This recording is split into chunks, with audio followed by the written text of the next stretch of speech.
Hi and welcome to this week's video. This week I've bought a bundle of Switch Lite bits, screens, motherboards, all kinds of junk, so the aim is to see if any of it works. It cost £54, which I don't think is too bad.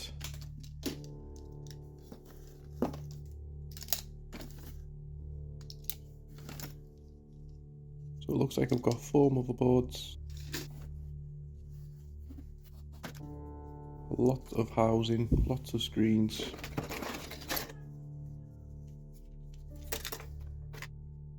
two regular Switch motherboards, but they look like they're missing the NANDs, and then loads of spares and extra parts.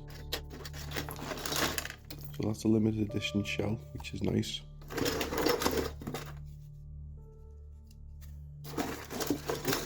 And just a couple of regular ones. There's the front housing of the limited edition. Unfortunately, it's a little bit battered. So even if I could get the bits back together, it's not in the greatest of condition. And more screens. We'll see whether any of them work or if they're smashed and they're all junk.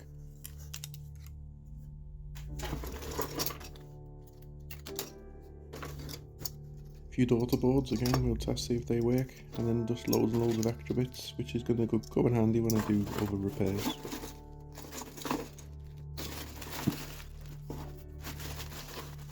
So I'm just going to lay it all out, see what we've got.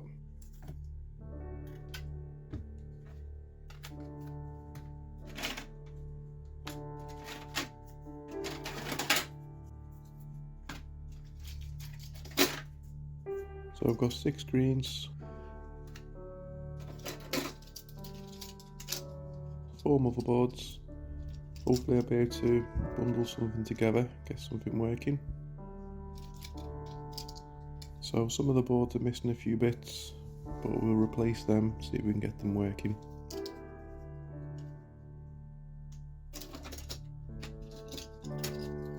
Cartridge readers, which come in handy. And we do have a few complete housings, but again, it's whether they can be cleaned up, put into a better condition than they're currently in.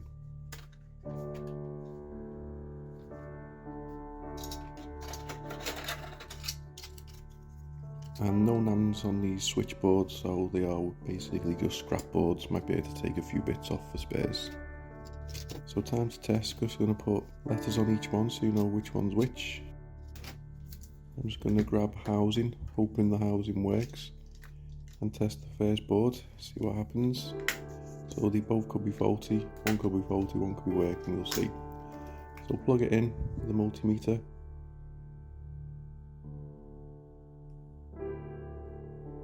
And when the multimeter goes off and on, that's always a good sign. That shows that the switch is trying to boot. So as I think I've guessed right with a working board, I'm now going to try and test the screens first. So I'll pick one of these daughter boards, put it in. I have to use one of my own joining cables and a new on-off button because the ones that come with it all look a bit damaged. So put motherboard 1 in and turn it on. And the screen comes on, so we just give it a couple of seconds and it looks in pretty good condition. It looks like it's going to be working fine. So then we'll try screen 2. Same again, same motherboard.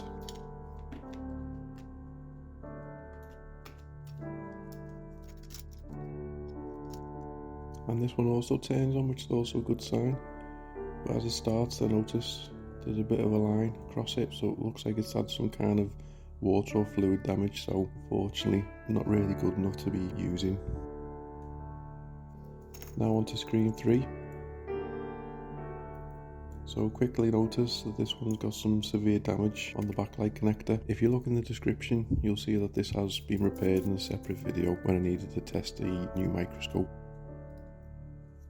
So on to screen 4, the limited edition, so we pop it all in. Try and put it back together as best we can. Same motherboard back in, ribbon cable connected. Add a working battery.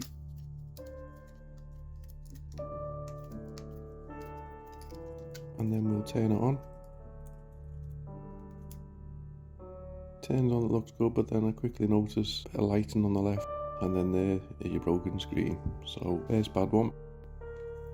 So we've got a couple of grey housings here, so there's no protection on the back of these, so I'm just going to put a bit of masking tape on the back just to stop any risk of shorts. And then put the minimal amount of can in the back, motherboard and the battery. We tried turning it on, and another smash screen. So unfortunately 2 in a row. So again, masking tape on the back of this one to cover it all up. Motherboard, battery back in, we turn it on, and it starts.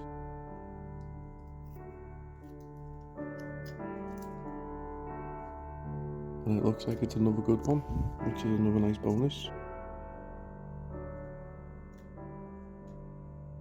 So I'm going to use all the bits to put a shell together so we can start testing the motherboard. So I put the Joy-Cons in, I add a couple of the buttons for the membranes, then I put the complete motherboard back in, the car connector.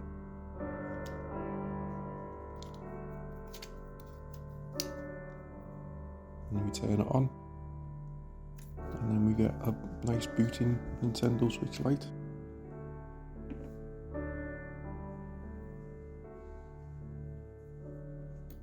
So this one needs setting up, so I'll just quickly run through, make sure all the bits work.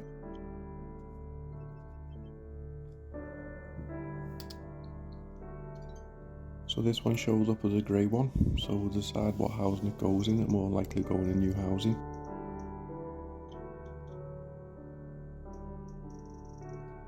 A few more tests, testing the screen, etc. Everything seems to be working really well. Test the Joy-Cons that I managed to find in the box, and both of these working really well. No stick drift surprisingly, they just need some rubbers along the top to make them look nice. And then the last thing we can do is pop in a new cartridge to make sure the game card reader works as it does.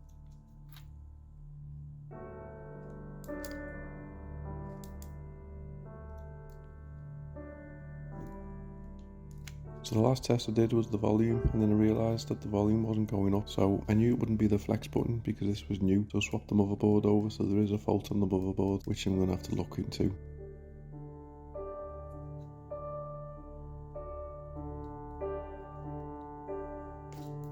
So onto motherboard B, so we pop that into the same housing so we know the screen works. Put all the bits in, speakers, etc. And then we'll turn it on. So nothing's showing up, so at first I didn't think it was working, but then I was holding it, I realised it was making some noises, and then I realised that it has come on but there's no backlight.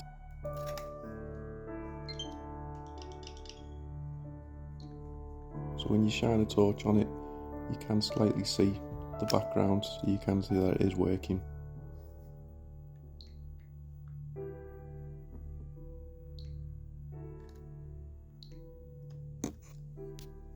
So this one's going to need a little repair.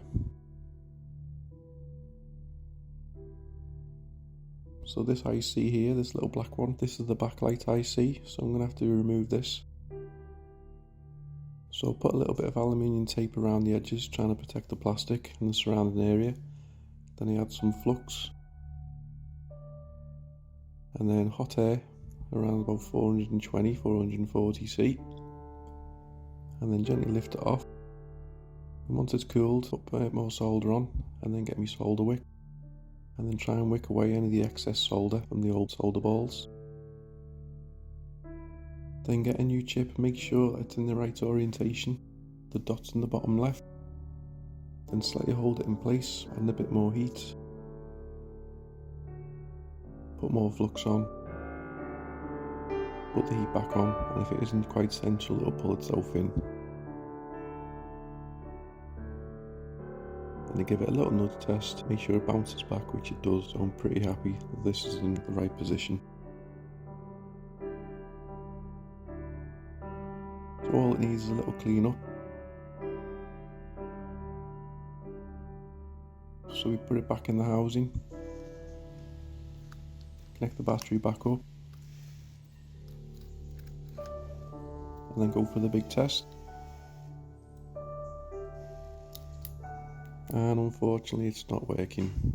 So it is starting up, but as you can see there's no backlight. I've had a few like this in the past on other Switch Lites which have failed to fix.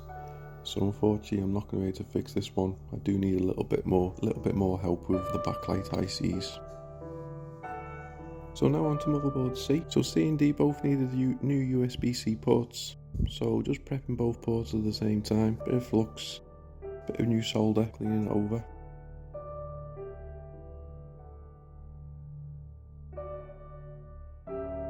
Then a quick clean.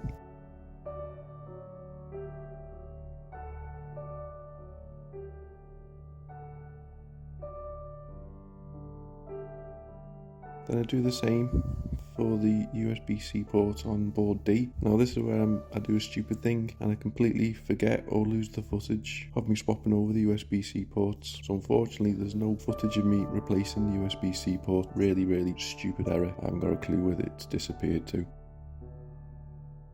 All I've got is the afters, so this is the first one, showing that the legs are fitted nice and solid. And then port D, also showing the legs fitting nice and perfect.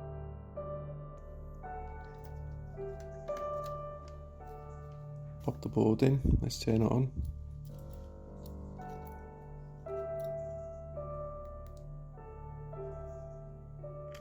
So it turns on, which is a good sign.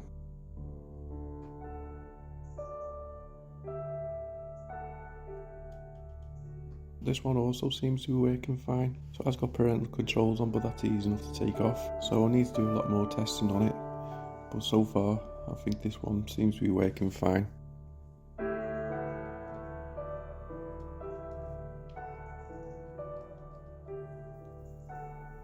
And hopefully we have another fixed one.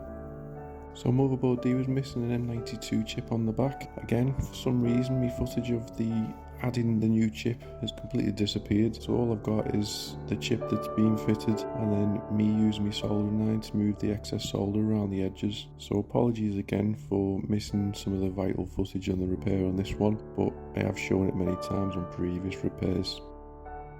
So the final one.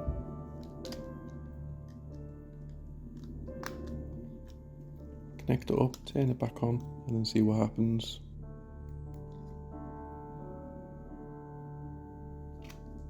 So unfortunately nothing comes on with this one, so just have a quick check with the light, but there's definitely it's not on, there's no backlight issue with it. So plug it in, and then the charging amps that it shows aren't the correct ones, so it's too low.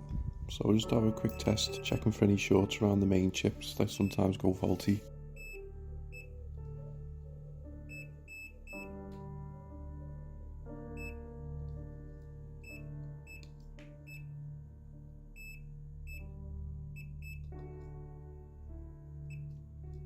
And unfortunately there doesn't seem to be any short, they all seem good.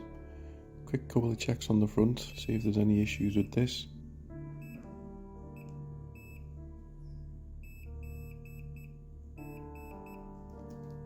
I then get a working board to compare the readings to make sure that they correspond, and again I don't find any differences.